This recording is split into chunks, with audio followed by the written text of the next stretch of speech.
हरि ओम नमो भगवते वासुदेवाय। श्री ओम नमो भगवते वासुदेवाय। इस रूपक का आशय यही है कि मरने वाले हरण तुम ही हो। अब जरा अपनी दशा पर विचार करो। तुम व्याध और भेड़ियों के लक्ष्य से बेखबर होकर अपनी हिरणी के साथ विहार कर रहे हो, परंतु मौत तुमसे कितनी दूर है इससे तुम नहीं जानते।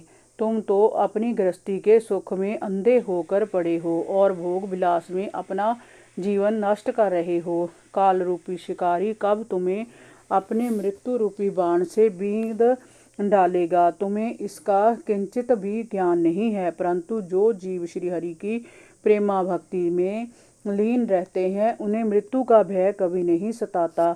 हे राजन, इस स्थूल शरीर में मन की के वशीभूत होकर मनुष्य जिस प्रकार से कर्म करता है, वह कर्म करने के बाद भी उसके साथ रहता है। परलोक में वह उसी कर्म का फल भोगता है।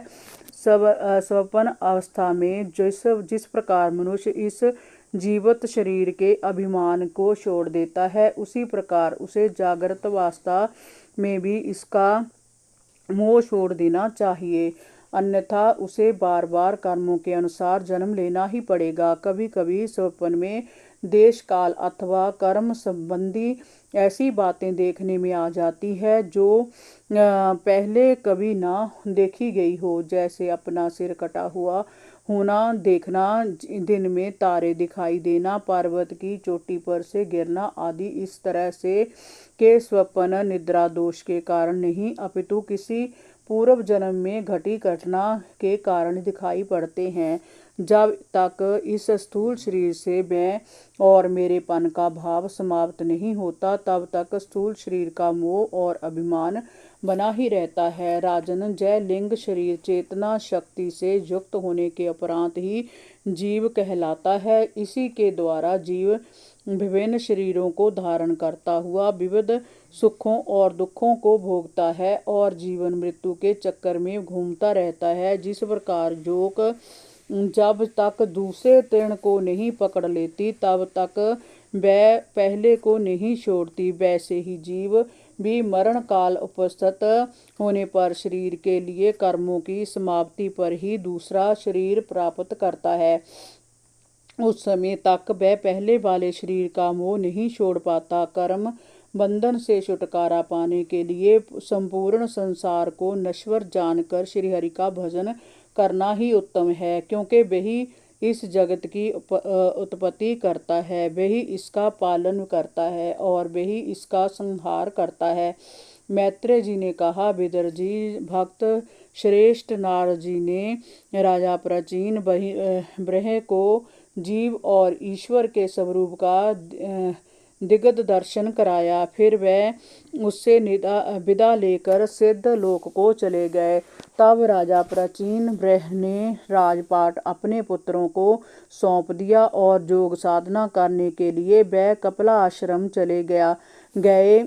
वहां उन्होंने सभी विषय वासनाओं को से मुंह मोड़कर निष्काम भाव और एकाग्र चित्त से श्री हरि का भजन करके वैकुंठ लोक को गमन किया। जो भी पुरुष देव ऋषि नारद के इस परोक्ष रूप से कहे गए आत्म ज्ञान को सुनेगा, जहाँ दूसरों को सुनाएगा, वह शीघ्र ही इस शरीर मोह से छूट जाएगा और परलोक में जय जीव किस प्रकार से कर्मों का फल भोगता है उसका संशय भी मिट जाएगा। प्रचेताओं को श्री विष्णु भगवान का वरदान देना। विदर जी ने पूछा, विप्रवर, आपने राजा प्राचीन ब्रह्म के जिन पुत्रों का उल्लेख किया था, उन्होंने रुद्र स्तोत्र के द्वारा श्री हरि की स्तुति करके कौन सी सिद्धि प्राप्त की? प्रचेताओं ने भगवान शंकर का साथ पाकर मुक्ति प्राप्त की या नहीं, कृपया बताएं। श्री मैत्रेय जी ने कहा, विदर जी, पिता के आज्ञाकारी प्रचेताओं ने समुद्र में खड़े होकर रुद्र स्तोत्र का गायन करके श्री हरि को प्रसन्न कर लिया। उन्होंने 10,000 वर्ष तक तपस्या की थी। भगवान श्री हरि ने प्रसन्न होकर उन्हें दर्शन दिए। भगवान श्री हरि ने उनसे कहा, राजपुत्रों, तुम्हारा कल्याण हो। तुम पर मेरा बड़ा प्रेम है। वर मांगो। जो लोग सायंकाल और प्रातःकाल एकाग्रचित्त होकर रुद्र गीत से मेरी स्तुति करेंगे, मैं उन्हें इच्छित वर प्रदान करूंगा। तुमने मुझे प्रसन्न किया है, इसलिए तुम्हारी कीर्ति तीनों लोकों में फैल जाएगी। तुम्हें एक ऐसा प्रतिभाशाली पुत्र प्राप्त होगा जो गुणों में ब्रह्मा जी के समान होगा और संसार में विख्यात होगा। उसकी संतानें समस्त लोकों में अपना सब सिद्ध करेंगी। हे राजकुमारों, कंडू ऋषि की तपस्या भंग करने के लिए इंद्र ने परमलोचा नाम की एक अप्सरा भेजी थी। उससे कमल नयनी एक कन्या उत्पन्न हुई। उसे ऋषि के पास ही छोड़कर वह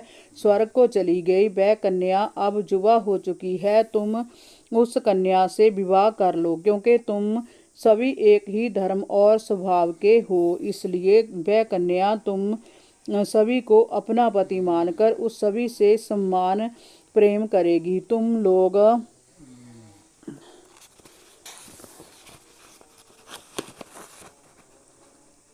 हरि ओम नमो भगवते वासुदेवाय। श्री ओम नमो भगवते वासुदेवाय।